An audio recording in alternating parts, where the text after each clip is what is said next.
एक भी तो माइनॉरिटी है। जैन, बुद्ध, पारसी, क्रिश्चियन, इनको तो दिक्कत नहीं है। बल्कि मैं तो ये कहूंगा, अगर ओवैसी जी की डिग्री सही है तो लॉ कमीशन ने सुझाव मांगे हैं 14 जुलाई तक। सबसे पहले तो वहां सुझाव दे। टीवी पे आके बाइट देना बड़ा आसान है, संविधान पढ़ना उन्हें मुश्किल लगता है, सुझाव देना मुश्किल लगता है। और अंत करूंगा एक बात कह के, समय की पाबंदी है, समय की पाबंदी है। ओके, आपने अपनी बात रखा। ओके, मैं रिजवान अहमद की बात करता हूं। रिजवान अहमद, बड़ा पॉइंट ये है, क्या आपको लगता है कंफ्यूजन कौन फैला रहा है और डिल्यूजन कौन फैला रहा है? रिजवान अहमद जी, शुक्रिया अमीश भाई। जय हिंद, वंदे मातरम। देखिए, जब यूसीसी आएगा तो मुसलमान को, सिख को, ईसाई को, हिंदू को, किसी भी ट्राइब को, बौद्ध को, सबको बोलने का अधिकार है। मैं मानता हूं इस बात का। लेकिन खुदा के वास्ते मुसलमान सारी माइनॉरिटी के प्रवक्ता ना बने। भैया अपनी बात करो। सिख क्या करेगा, ईसाई क्या करेगा, ट्राइब क्या करेगा, दलित क्या करेगा, जैन क्या करेगा, वो तुम उन पर छोड़ो। उनके पास प्रवक्ता हैं, वो अपनी अपनी बात रख लेंगे। सिर्फ बात करते हैं मुसलमान की। हमारे वारिस भाई ने बोला हिंदू अनडिवाइडेड फैमिली से देश को नुकसान हो रहा है। बिल्कुल नहीं होना चाहिए। यही तो फायदा है यूसीसी का। यूसीसी सिर्फ मुसलमान के लिए नहीं है। यूसीसी इसलिए है कि अगर कहीं और भी किसी का कोई अनैतिक लाभ हो रहा है जो समाज और देश के खिलाफ है, वो सारी चीजें एक प्लेटफॉर्म पर आएंगी भाई। तो अगर कोई हिंदू लॉ की वजह से कोई नुकसान हो रहा है, वो भी ठीक होगा। पर आप बात सिर्फ इस्लाम की करो, मुसलमान की करो। इस्लाम क्या है? हमारा आर्टिकल 29 हमें इजाजत देता है ईमान की, अल्लाह एक है, रोजे की, जक़ात की, फितरे की, हज पे जाने की, टोपी लगाने की, अपने हिसाब से निकाह करने की। बात खत्म हो गई। इसको कौन डिस्टर्ब कर रहा है? कोई डिस्टर्ब नहीं कर रहा है। हां, कुछ ऐसी चीजें होंगी जो सारी चीजें एक प्लेटफॉर्म पर आ जाएंगी। उससे इस्लाम कैसे खतरे में आ जाएगा? इस्लाम तभी खतरे में आएगा जब यूसीसी ये कहेगा कि वारिस पठान को, शादाब चौहान को, रिजवान अहमद को नमाज छोड़ के अब ब्रह्मा, विष्णु, महेश को सजदा करना होगा। तब तो इस्लाम खतरे में आएगा। जब तक हमारे ऊपर ऐसी शर्त नहीं लग रही है तो मेरे हिसाब से तो इस्लाम खतरे में है नहीं। ठीक है, बात खत्म हो गई। ठीक है। शदाब, क्या आपको लगता है कि यूसीसी को धार्मिक चश्मे से देखना गलत होगा और इसी वजह से आज प्रधानमंत्री ने बोला कि इसको लेकर जो कंफ्यूजन फैलाने का कोशिश हो रहा है, भ्रम फैलाने का कोशिश हो रहा है, दैट इज रॉन्ग?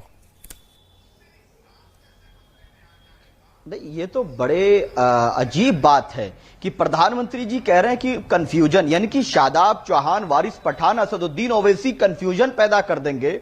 और बीजेपी क्लेम करती है उनके पास 10 करोड़ कार्यकर्ता है, वो लोग सच्चाई नहीं बता पाएंगे। प्रधानमंत्री के पास सारे जरिए हैं अपनी बात को कहने के। भड़काया जा रहा है क्या 3 लोगों का मुकाबला भड़काया जा रहा है? Gaurav Bhatia, reply to Shadab Chauhan, sharp reply Gaurav Bhatia. Shadab और ओवैसी से नरेंद्र मोदी डरते हैं, मैं क्या करूं अब? मैं उत्तर देता हूं। देखिए, ऐसा है, पहले तो पीस पार्टी का कोई सांसद है नहीं, जितनी जानकारी मेरी है। तो ये बेगानी शादी में अब्दुल्ला दीवाना वाली बात है। लोकसभा के चुनाव की बात हो रही थी, भाई साहब का कोई वजूद ही नहीं है। दूसरी बात, ये शादाब चौहान यहां बैठे हैं, भारत की आइडेंटिटी खतरे में आ जाएगी बात करते हैं। अफगानिस्तान में तालिबान राज आया था, इन्होंने एक ट्वीट किया था, बधाइयां, तालियां बजा रहे थे, कह रहे थे निजाम मुस्तफा का राज कायम करेंगे। अरे भारत की जो पहचान है, संस्कृति है, भाईचारा है, रिजवान भाई बैठे हैं मेरे यहाँ भाई, उसको तो आप चाहते हैं बदलना, आप तो निजाम मुस्तफा चाहते। तीसरी बात, मेरे छोटे भाई है, मुझे नहीं पता इनकी शादी हुई, निकाह हुआ या नहीं हुआ। आपकी अगर बीवी है और अगर नहीं है तो मैं कहूंगा जो आपके संबंधी है वो बहन आए और आपसे कहे मैं 4 शौहर रखूंगी एक ही घर के नीचे छत पे, आप मान जाओगे? आप संविधान की बात कर रहे हो ना, 4 शौहर रखेगी कोई आपकी जानने वाली मुस्लिम जो हमारी बहन है, आप मान जाओगे? तो क्यों चाहते हो भाई कि वो 3 बीवियां और रहे और वो बहन बुलाए उसे? तुम उत्तर दे सकते हो? नहीं दे सकते। और अंत करूंगा एक बात कह के, जी जी सुप्रीम कोर्ट में, अरे वारिस भैया आप रह लोगे? पलट के कहे आप रह लोगे? कोई लॉजिकल नहीं है। सुप्रीम सब बोलेंगे तो कैसे काम होगा? सब बोलेंगे तो कैसे काम होगा? एक करके शदाब और वारिस में से एक बोले। ओके, शदाब और वारिस में से तो एक बोले कम से कम। देखिए, वारिस भाई मेरे भाई हैं, शदाब मेरा छोटा भाई है, कहा सुनी अपनी जगह। अभी शदाब ने बोला, वारिस भाई ने भी बोला कि कोई दुनिया की ताकत ये नहीं कर सकती। यही डायलॉग मैं सुन सुन के बड़ा हुआ हूं। 1985 में शाहबानों को जब अब खर्चा मिलना था, यही मैंने डायलॉग सुने थे, तब मैं बड़ा यंग लड़का हुआ करता था। तलाक के बिद्दत की बात आई, शायरा बोनाओ की, मैंने यही डायलॉग सुने। 370 पे मैंने यही डायलॉग सुने। राम मंदिर पर मैंने यही डायलॉग सुने। तो यूसीसी मैं मानता हूं कि पेचीदा बात है, लेकिन मेरे भाई शादाब, मेरे भाई वारिस पठान, इस देश में बहुत से ऐसे काम ऑलरेडी हो रखे हैं जिसके लिए मुसलमानों ने कहा था कि दुनिया की कोई ताकत ये काम नहीं कर सकती। तो इतनी बड़ी बड़ी बातें बोलकर किसी को गुस्सा दिलाना और बलगलाने से कोई फायदा नहीं होता है। जो भी यूसीसी आएगा, पहले फॉर्मेट सामने आने दो, जवाब ले लेते हैं, फिर बैठ कर देखेंगे कि इस्लाम खतरे में है या नहीं है। अरे सुनिए, वारिस पठान, मैं एक सवाल पूछता हूं, एक सवाल आपसे पूछ रहा हूं। यूसीसी में अगर सबको, अगर एक घर है, एक भारत है, तो 2 कानून क्यों चलेंगे?